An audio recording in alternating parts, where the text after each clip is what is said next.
All right. Well, thank you, first of all, for taking some time to spend with us. There are a lot of good sessions going on, so I really appreciate each and every one of you spending some time with us here today.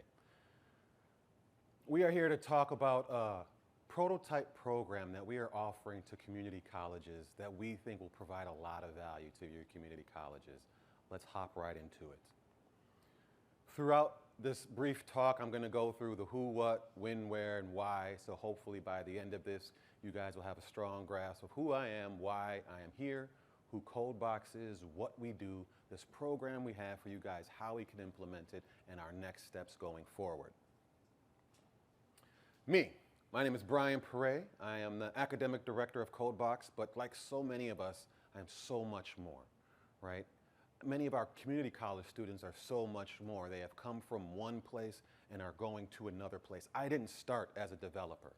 I'm an engineer. I'm a chemical engineer. I'm a biomedical engineer. I got peer-reviewed and advanced functional materials. All the while, I've been a musician. Only recently have I found and really tapped into that educator mode, right? And most importantly, I'm a dog dad. You know, I know we have quite a few pet people here, and so I always like to put that out and get my boy Sonny on the screen. The need we know about, but let's make the implicit explicit. We have an extreme need for tech workers in our economy. Right? There is an extremely high demand for workers. Last year, almost over 500,000 jobs went unfilled. That's currently. And that disparity is projected to grow in the future. So we need these workers, and we're going to need more. And what's great is these jobs that we need to be filled are the kind of jobs that can change lives. These are the jobs where the compensation is in the six-figure range, can lift people out of poverty, not just people, entire families. And when these programs are instituted, entire communities. That's our goal. That's why we're here today. And one of the coolest things about them, one of the reasons I'm a developer, one of the reasons you guys are here, is that the barrier to these programs, to these jobs, is can you do it or not? It's not do you have this piece of paper that says Brian Perret has a master's degree in biomedical engineering from University of Wisconsin. That doesn't do me any good right now, right? I've been doing some research, and the Harvard Review came out with a study that showed about 59% of all tech companies are looking with doing away any degree requirements for their tech jobs. So with that, we have an opportunity here to fill them if we just get them the skills. Nick can attest, when he goes in and he talks to somebody who interviews for us, he doesn't spend a lot of time asking about their education. He spends more time asking what they know and who they are. Am I right, Nick?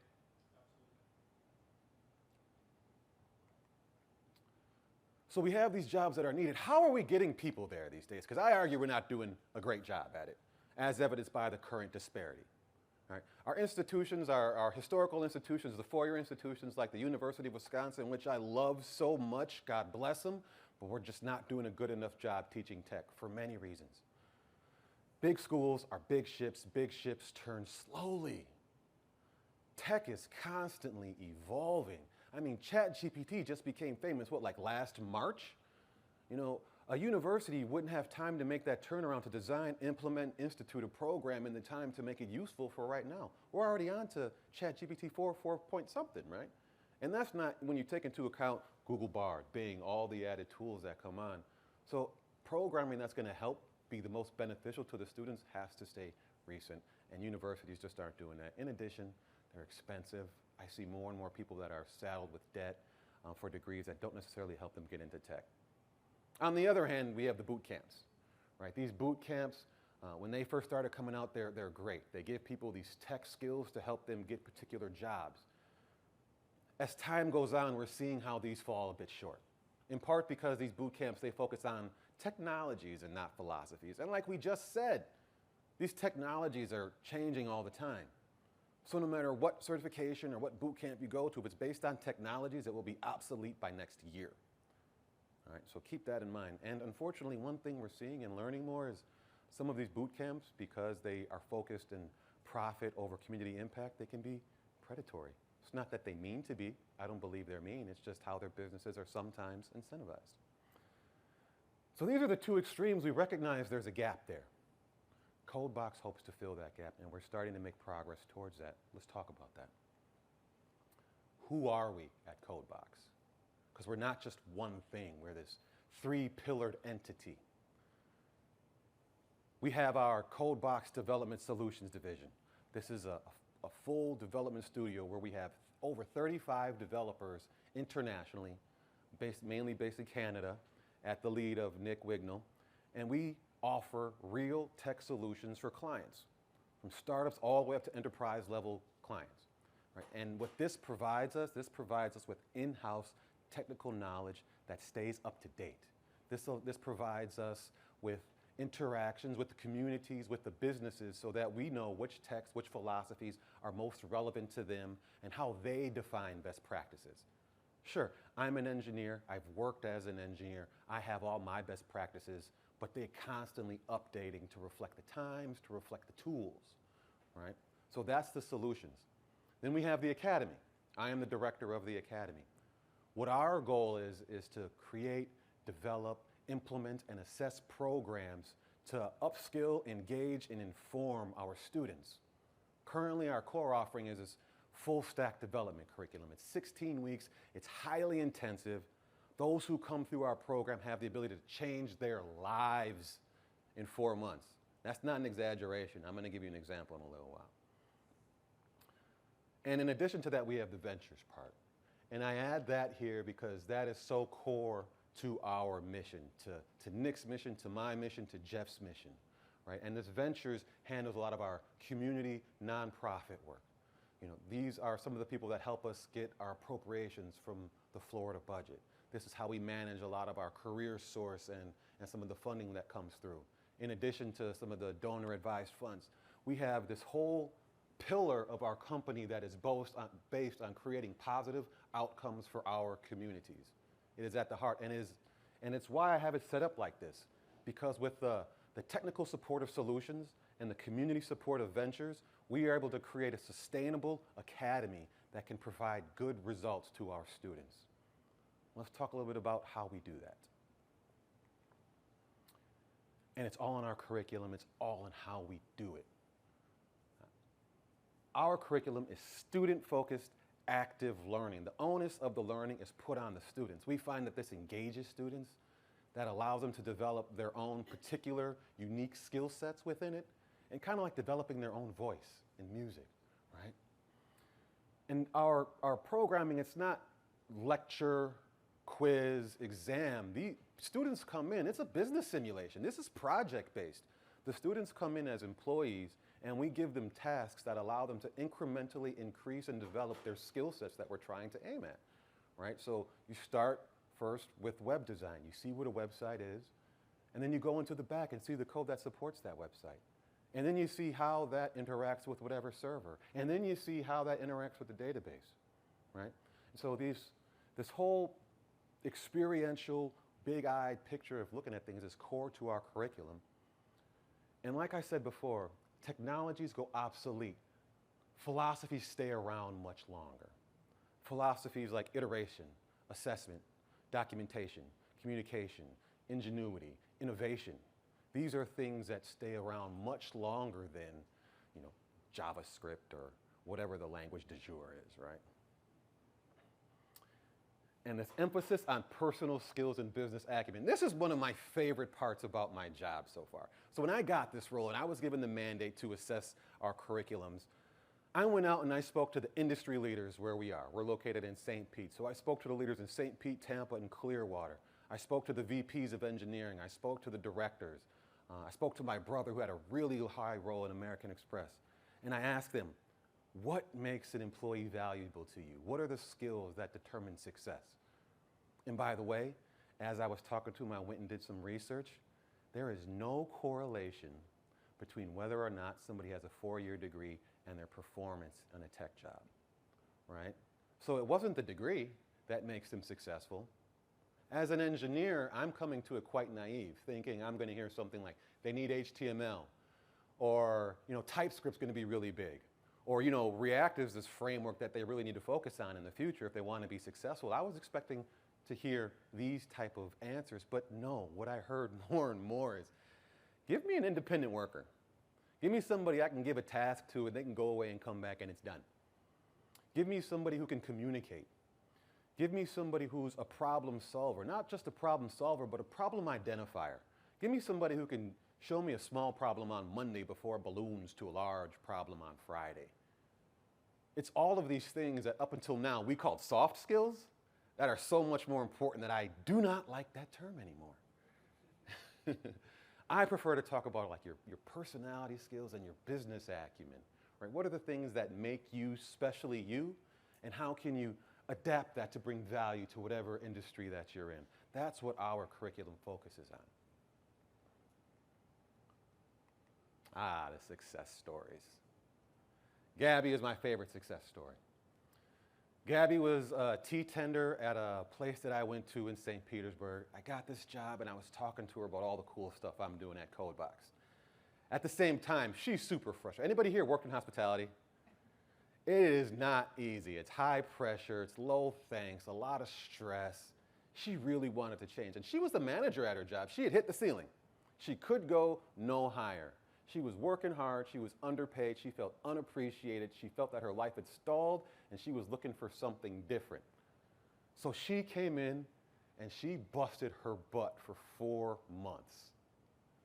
And at the end of it, she got a job. Now let me tell you how this happened, because this is also really cool. In part of our programming, this personality skills and business acumen, we've turned this into something we call our professional development framework. And as part of this professional development framework, we help prepare our students for life outside of tech. Right? Think resume review, think job hunting strategies, think networking strategies. Well, one of these things we did, we have mock interviews. We have leaders from our local tech community come in and interview our prospective graduates to see how they're going to do. Gabby did so well in her mock interview that RevStar, the company, said, you know what, this isn't a mock interview. We're hiring Gabby. So before she even graduated, she had a job lined up. Can you imagine that? You know, starting in April, May, June, July, September, she's employed. All right, so that's a success story. And that's not one. That's not an exception that proves the rule. That is part of the rule. It's the coolest story, but Tim, Ash, Miles, these are all people that have come through our program and have found their ways to be excellent developers and engineers. Tim was a welder. He went through our program, and within a year, he was our head coach and developed his skills so strong that RevStar, the company that hired Gabby, recruited Tim from us. And you know what we did when they recruited Tim from us? Applause. We were so great. One of the things we always do is we keep our students around and help set them up to go out and fly. Because now Tim's an ambassador for us no matter where he goes. And he goes out and he sees how many of the industries aren't quite as ideal as we teach. And now he's a change agent where he is, right? He's a leader changing things. You know, increasing the amount of personal skills and business acumen that he uses. Using some of those skills that he's learned to help with some of his more challenging direct reports. And Ash and Miles are really great examples of how we at CodeBoxx, our graduates, we believe in CodeBoxx for life. They went in, we saw that they each had skills that were outside of tech that made them valuable as people, right? So Miles runs our recruiting efforts. Ash helps run some of our placement efforts and some of our postgraduate activities. Now, let's talk about the program that we want to offer to you guys, the CodeBoxx Cadet Program. This is a program that we're looking to offer to you guys that can help give your students the skills, the training, the best practices to help them apply to their careers or to help them start in a new career altogether. Our goals, like I said, to inform the students what are the pathways available to them. When I started college, I didn't know what a chemical engineer was. I chose it because it had the highest pay number next to it upon graduation. In retrospect, that wasn't the best way for me to make a decision. Our students need to be informed what paths exist to them so they could choose the one that best fits themselves. You know, we are only limited by our options, which is only limited by what we got up here. And inspire them. When I started CodeBoxx, Jeff, I started as a coach. And in my job description, there was the coolest line I've ever seen in any job description. Part of my job is to create momentum in my students where it did not exist before. Right? Just think about that. to be able to create this energy in somebody else, to inspire them, to show them that this is out there and that you can attain it. I tell you, sometimes the job for the students, coaches alike, we believe in them more than they believe in themselves because we can see it, right? That's part of what this course hopes to do. Engage the students, have them have this sense of belonging. Since the pandemic, so many people feel so separate. It's important that we have this sense of engagement, and we do that through many ways. We use many of the common tools, Slack, Google Meets. We also use some other tools like Gather to help with virtual meetings, and we incorporate these into our simulations. Students have to leverage these. Community is not only encouraged, it's a requirement.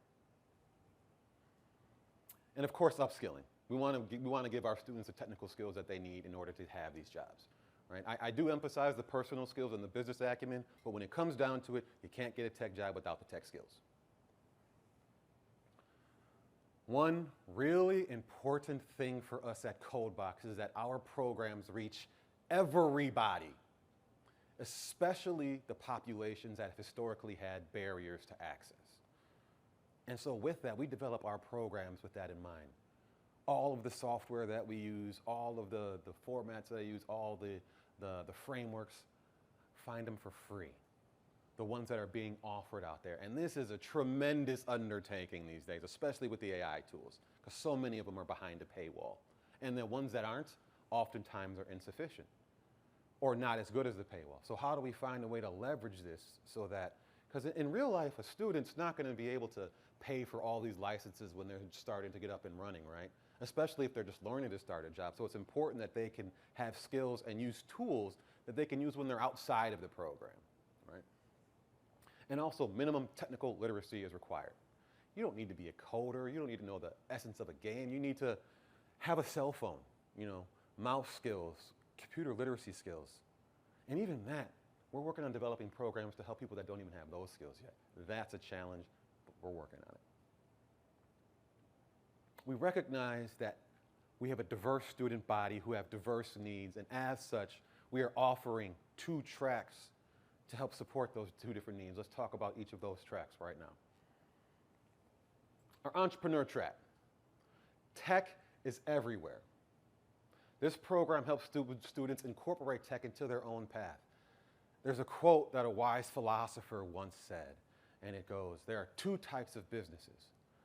There are tech businesses and there are failing businesses. I firmly believe that, and I see it more and more. Our entrepreneurship track takes that and embodies that in its essence.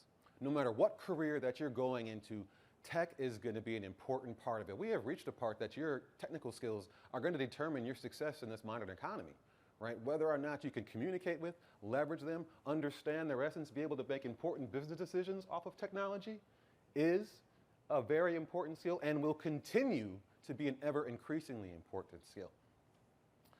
Target audience, anyone pursuing entrepreneurship. Now, what are some of the skills they're going to learn? What are going to be some of the outcomes? We start by talking about the beginning, the essence of web development. What makes a good website? How can you develop a website? What are the best practices? And leveraging some of the modern and accessible website builders, the students are going to create their own website that they can leave with to celebrate themselves, to advertise their skills or their businesses or their community or their nonprofit or whatever. They're going to leave with that tangible project, with that tangible product and an ongoing project for continued learning. Right? As we spoke about leveraging these modern AI tools, this is something that's becoming larger and larger in our curriculum because what we've seen ever since ChatGPT became available to the public, we see all of our students using this and a lot of them using it poorly. It's important that we define the best practices for using these AI tools. Let me pause, Nick, I know it's not AI. These things are not AI, but we just call them AI tools. And codeless programming. Now, this is something we institute to help people understand the logic behind the developers. It's important that we can understand things like events, loops, conditional logic, as this is at the heart of so many of our programs. Now, we don't necessarily need to learn JavaScript or whatever kind of language to do that. There are some really cool platforms out there that allow students to learn codeless programming in a fun and engaging way. And there's the quote. I was the famous philosopher, by the way. There's also the workforce track. Now, this workforce track takes everything that we just talked about in the entrepreneurial track, twists up the flavor a little bit as the goals are different, and adds a significant piece to beginning of web development and web design. On the entrepreneur track, you learn to look at a website and see what's good, what's strong, and using a site builder, even manipulate a website. In the workforce track, you're actually going to go behind the website and start to look at the code, to understand what the code is and how that manifests itself on the page, and to be able to make some small edits so that you can make your own pages and make them all customizable. Now, you're not going to come out as a full stack developer ready to leverage APIs and manage all kinds of databases, but you're going to be well on your way to that. This track is good for anybody who does want a career in tech. You know, you get through this program and you do well, you find that this excites you, or you find that you're really good at it, or you see the importance of it and want to continue more, this is a bouncing pad to get you to anywhere from there, right? Whether it be CodeBoxx, a company, another program, this is a key program that can help identify those students before they come into a much larger program and struggle and maybe have some other issues. All right, so now let's talk about some of the nuts and bolts, the implementation. How do we get this done? We are here looking to select 4 community college partners to start this prototype in January of 2024. Right, we're looking to select them. There's going to be an interest form I'm going to show you guys. From that, we're going to interview and select the 4 by December and start interacting with you to get this deployed in spring and or summer. You know, and if the case may be, maybe even fall. We would like to get it going as soon as possible, and we do like to see the difference between the January start and that summer start, because one thing that we really want to do here is we want to collect data. And so a diversity of community college partners is important to us. Geographic diversity, socioeconomic diversity, right? Urban, suburban, rural, different populations. We want to see if we can interact with the veterans population. Right? We have a model, we have a program that does some really cool things for our people in St. Petersburg. How's it going to work in New Mexico? You know, how's it going to work in Tallahassee? How's it going to work wherever we do this? This is something that we want to learn because each of these populations has their own unique subset of issues that we want to learn from. And I want to thank you guys already for being here. I've learned so much from the community college partners, and I look forward to learning more. That's the timeline. One cool thing about this is you guys are not going to be doing this program on your own. This is not a program boot camp. We're not going to give it to you, say, hey, wish you the best of luck, come back at the end of the semester, say, how'd you guys do?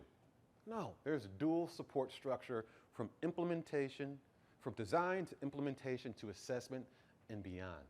You're going to have CodeBoxx, me, Jeff, Nick. You're going to have NACCE, Andrew, Andy, all of them. We're going to be here to support you at every step along the way. We want you to succeed, because if you succeed, your students succeed. And if the students succeed, we all succeed. This is a big picture thing. We're in the age of collaboration. Money, money, money.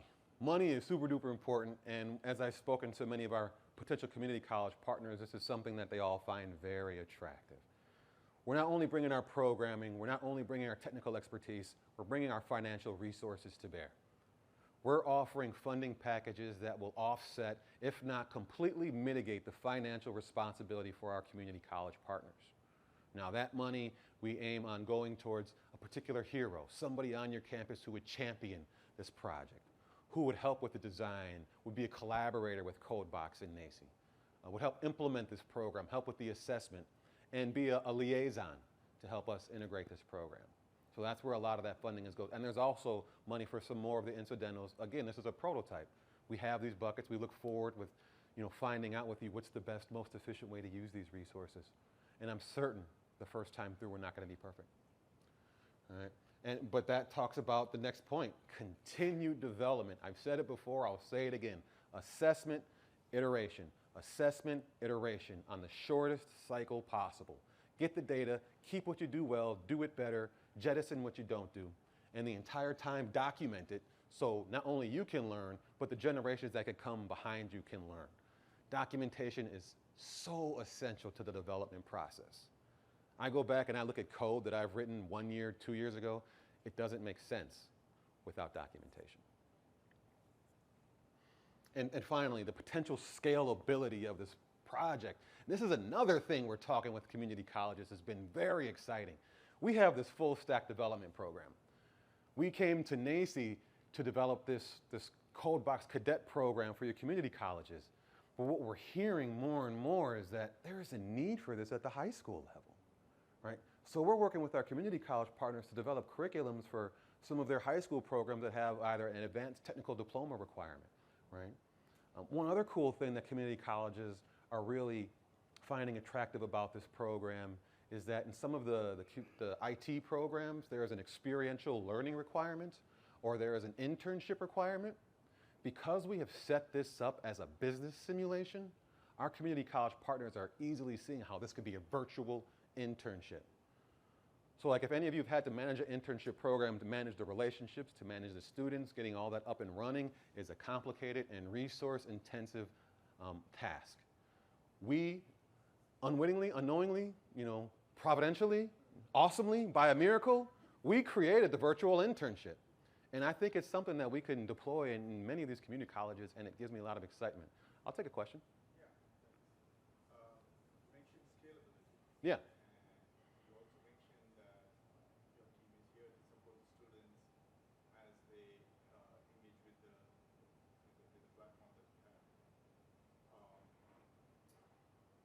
What is the scale that you can support? Definitely. So the question that this gentleman had was, what is the scale that we can support? I recognize I don't scale, Jeff doesn't scale, Nick doesn't scale. Part of what we have involved with this is a train the trainer model, right? So you come on, we teach one to teach one. That's how we scale. So you're relying on the faculty to be the guide? I would say we're empowering the faculty, right? We're bringing our resources, our support to help make sure that you guys can do that. Yep, that's the model. What is your estimate? How many students would a faculty be able to support? Yeah, our ideal class size for a single faculty member for this would be about on the order of 10, at the max end to 20, right? So between 10 and 15 I think would be ideal. One thing that we find in this type of learning, cohorts are very important.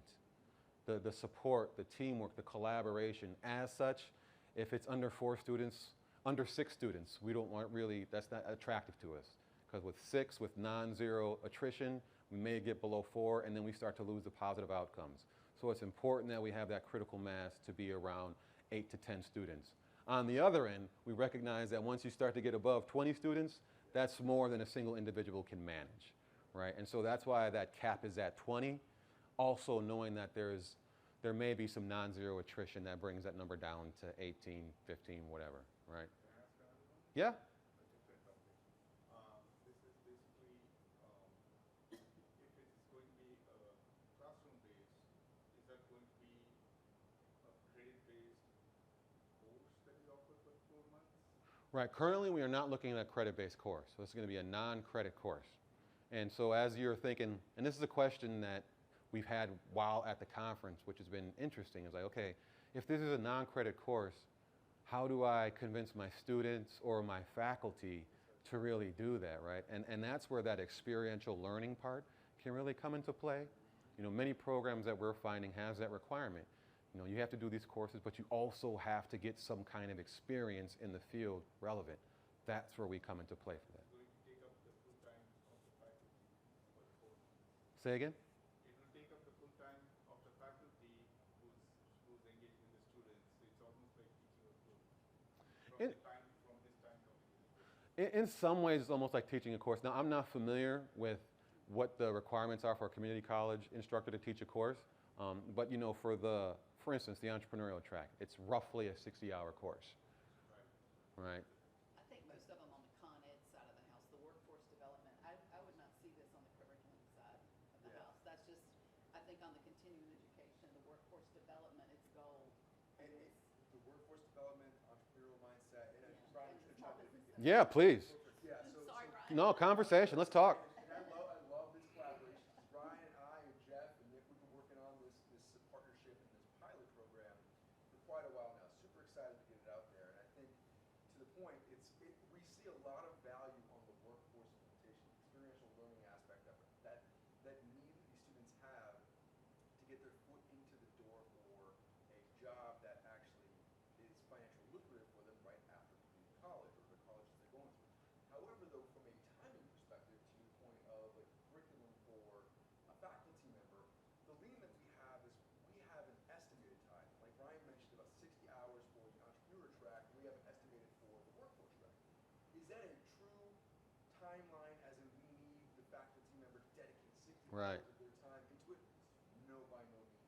We have an estimated train-the-trainer mechanism in place, so it helps the faculty member understand the core concepts, but lean on both CodeBoxx and NACCE and additional community partners that they know within the sphere that might have some tech-related skills to gain insight and deliver this content across the board. So that's where I can understand like delivering the entire content curriculum over a semester may be challenging, but we feel like it's not going to be a full hour-long, like the hour-per-hour commitment Right. that a lot of faculty are used to Right. for their semester-long classes. I see. Yeah, that's where I was going with, is basically, for a community college, it would be a cost to roll out this Yep. training. It's definitely a huge benefit for the students, Yeah. but it's a cost for the community college, and where are the funds going to come from? Great question, and that's where this program and the concepts of trying to ensure that we can help faculty, leaders, and the students in this scenario, the conversation started about this pilot program, is having lean on the program to fund the process.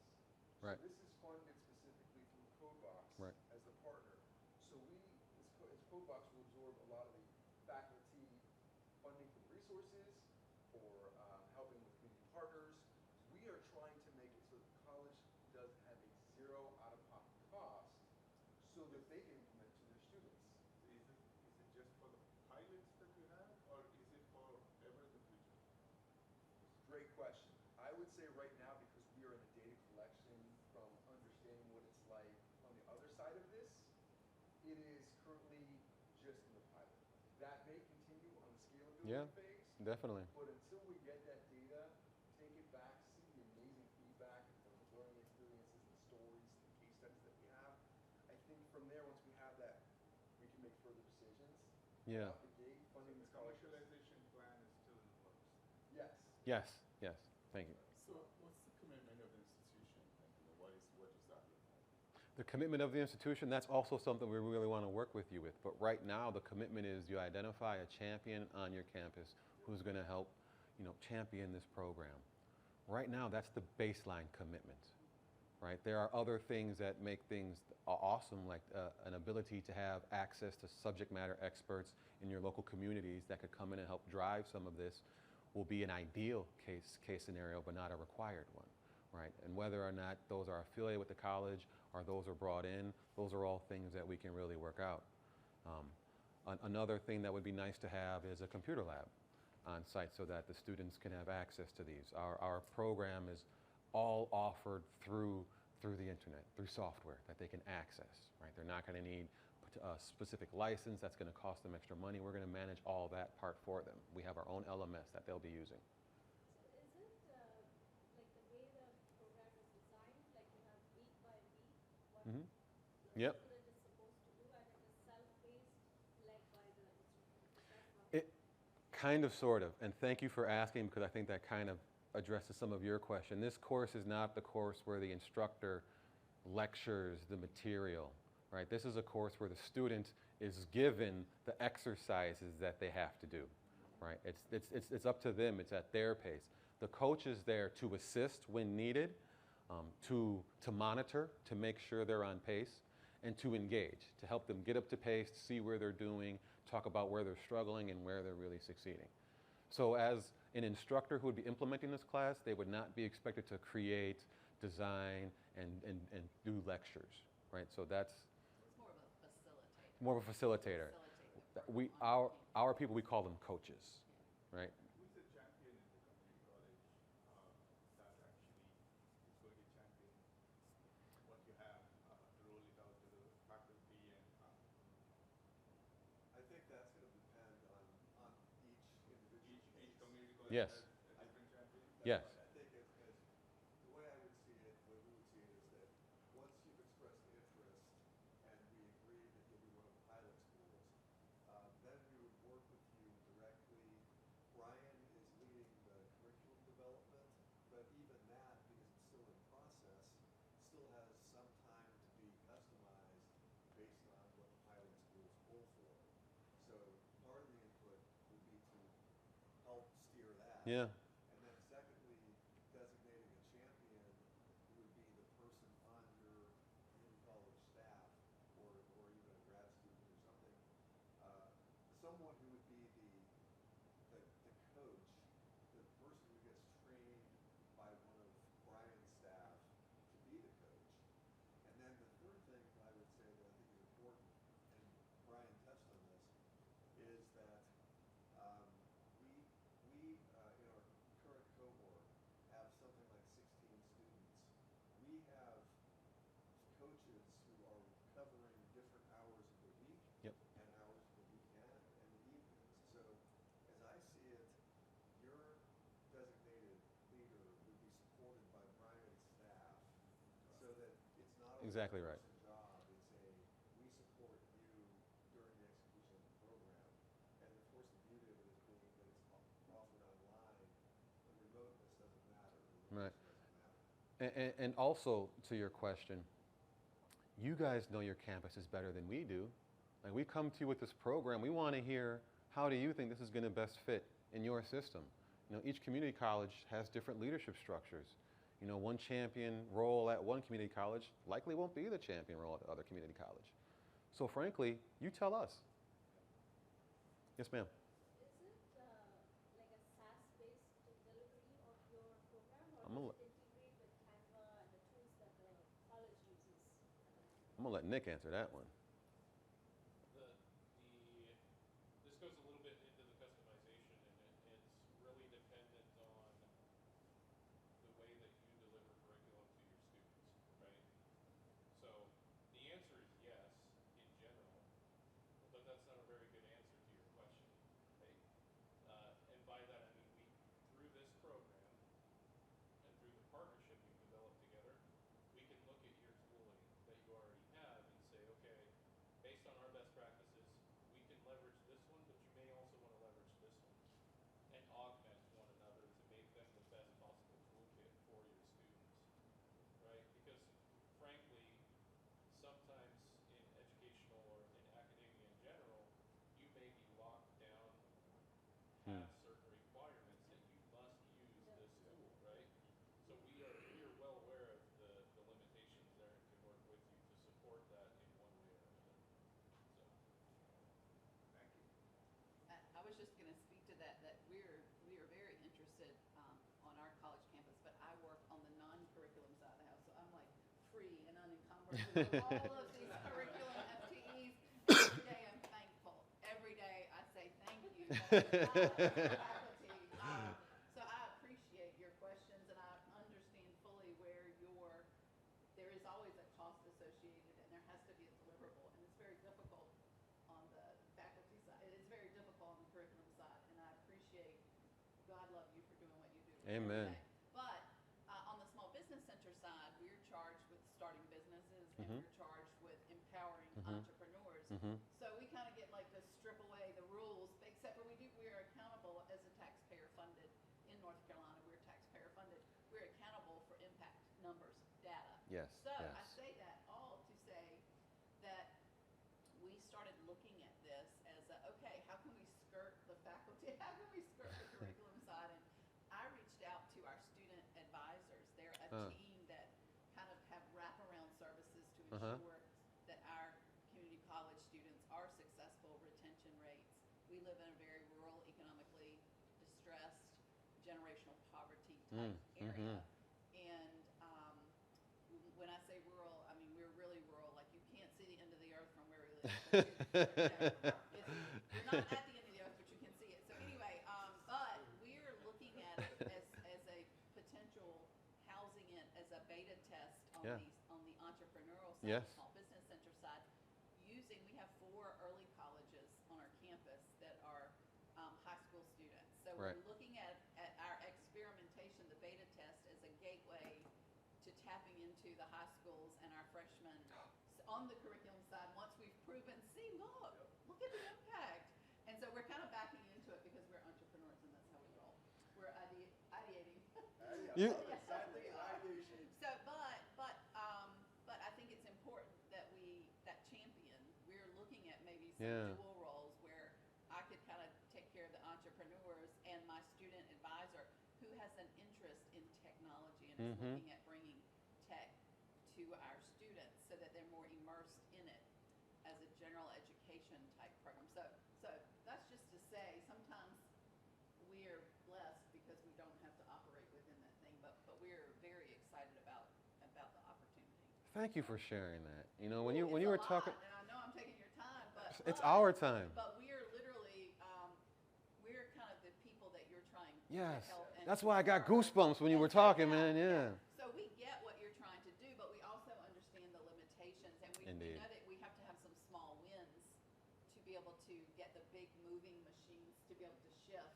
Indeed. And so I just think that's a potential model. I know not Indeed. every state has small business centers housed on their community college campuses, but North Carolina, we have 58 Yeah. community college campuses, and every one of them has a small business center. So there are 58 opportunities in North Carolina. Awesome. I mean, already, Experimentation, Oh. just selling here, marketing background. already we're seeing some of the reasons why we're here, right? Like the disparate programs and the disparate philosophies and cultures. We want to learn from all of that. We want to be able to succeed at your campus and at your campus, right? We gotta make everybody happy. So with that, I'll thank you by showing some of our cohorts. These are my favorite, just taking these pictures with these people just to show some of the lives that have changed. And then finally, the next step, if you're interested, if you want to engage, if you want to be one of the community colleges that we partner with, I would direct you to look at this. And this will get direct you towards a form. Andrew, did you have a hand raised? Oh, I was just waiting. Oh. I was going to wait for you. Okay. Your Yeah, so I want to put this up here for you guys that you all guys can get engaged. What we're going to do is we're going to take these responses following the conference. We're going to look at them. We're going to interact with you all. We're going to talk with you. We're going to see what you got. We're going to see how good of a fit is.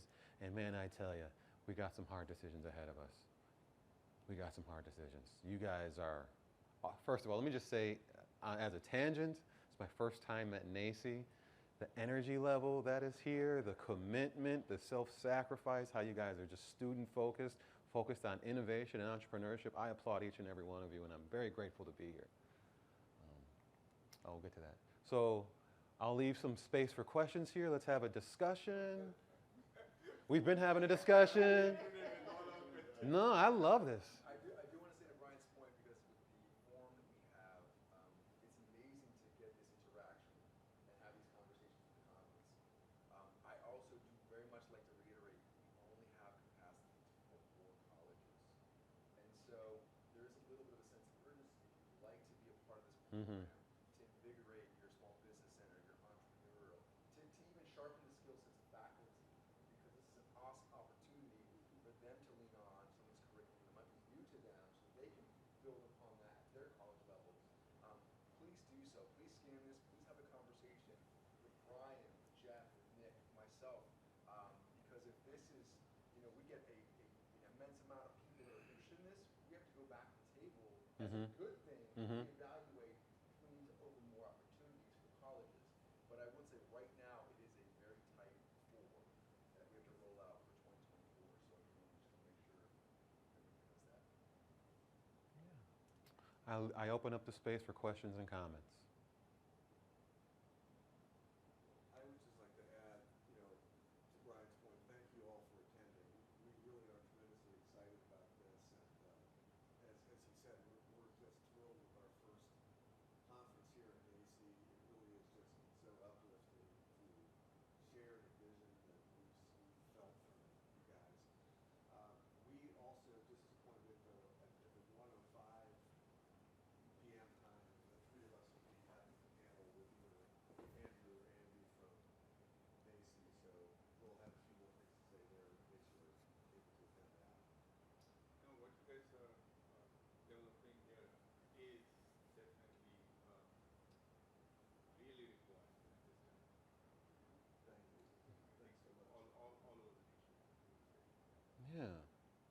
Well, it's 11 o'clock, and I think that's our time.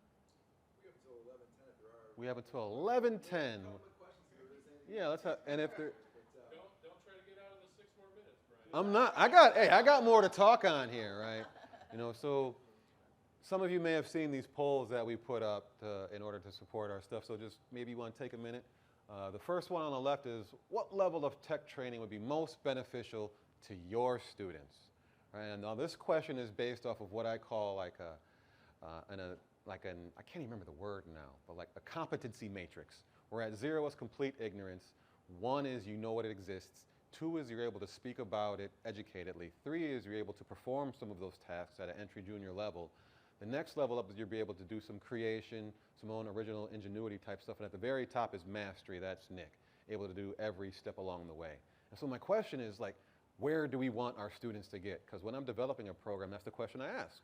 Like, what do we want the outcome to be? So let's see what you guys said. To be able to have conversations, 2 out of 17. The biggest one here is to be able to leverage modern technical tools and techniques to apply to current business tasks. That's by far the winner. Did anybody here take this poll and answer that? You did? Why did you answer that? Because basically I kind of thought about the population of the students that I work with. I'm also in workforce development, so I'm a non-credit curriculum. So I think about the students who we have and their outcomes and their goals once they enroll in our program and kind of look at what they want to do after that. Awesome. Thank you very much. I kind of expected that, so that was really awesome. The next, let's look at the next question. Which sector of the tech industry is most appealing to your students? And the 2 big ones there are app development and cybersecurity, right? We're hearing more and more about cybersecurity. One important thing that Nick and I often talk about cybersecurity is in order for you to really secure something, you have to know what you're securing, right? So you have to kind of have some strong fundamentals in app development to really be effective in cybersecurity.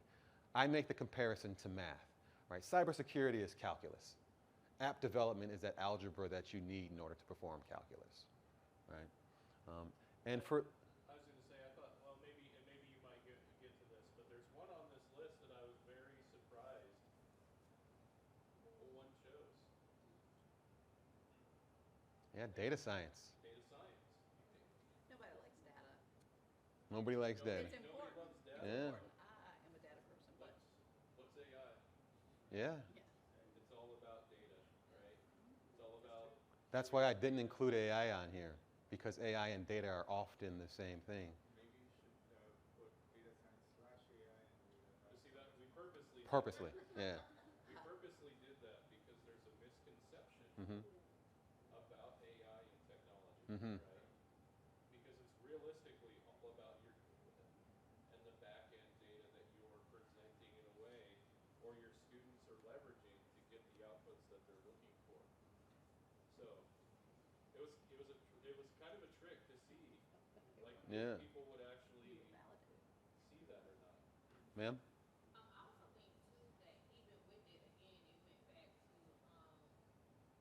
appealing to the students. So ideally, students know that they want to use AI, not necessarily know AI to kind of work with it, if that makes sense. Right. Again, the student population that I have, typically the majority of students have no IT background at Right. all. And so they're hearing buzzwords and Right. keywords and things like that. Right. And like cyber and attaching that to monetary value Right. and saying this is what I want to do without honestly knowing really what it is. Yes, they know chat GPT. Mm-hmm. Yes, they know AI, but they really don't know about the employability opportunities that link with it. So I feel for that, if you will, data science, AI, it's appealing to just help you do what you need to do, even though we know it can do more than that. But as far as occupation, a living, right now they know the traditional terms, cyber, tech, different things like that, versus really seeing what the future is, because our students want to know what they can do right now. Mm. That's Another gap that we see, right? People are taken in by buzzwords. Yes. buzzwords, yes. Cybersecurity without having any Yes. idea what cybersecurity actually Yes. is. Exactly right. Let me ask you guys a question. How many people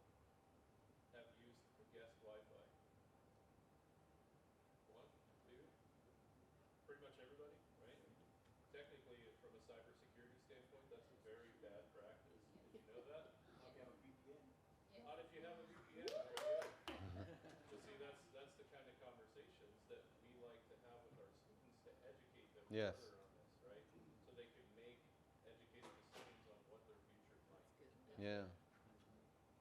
Definitely. Well, thank you, everybody. I really appreciate this talk that we had today. I'll be here for the rest of the day, and tomorrow so will Jeff, so will Nick. If you see us running around, say hi. And later on, you may see me in my Halloween costume. Or you may see him playing the saxophone. There we go. Yeah, or both. You may see the sax bear. That's right. Well, I will put a plug in for the jam room. It is downstairs later on tonight at 7 o'clock. They did karaoke in that room last night. A lot of fun. Saxophone Brian. Jeff was on the keyboard. Indeed. Try to get Nick in there doing the drums tonight. Nick. Maybe do some I karaoke. have hung that hat a long time ago. We'll see. But it is We'll see. downstairs in Melody, so if you want to come there, that's fun. Again, thank you, everybody. Bless you. Thank you.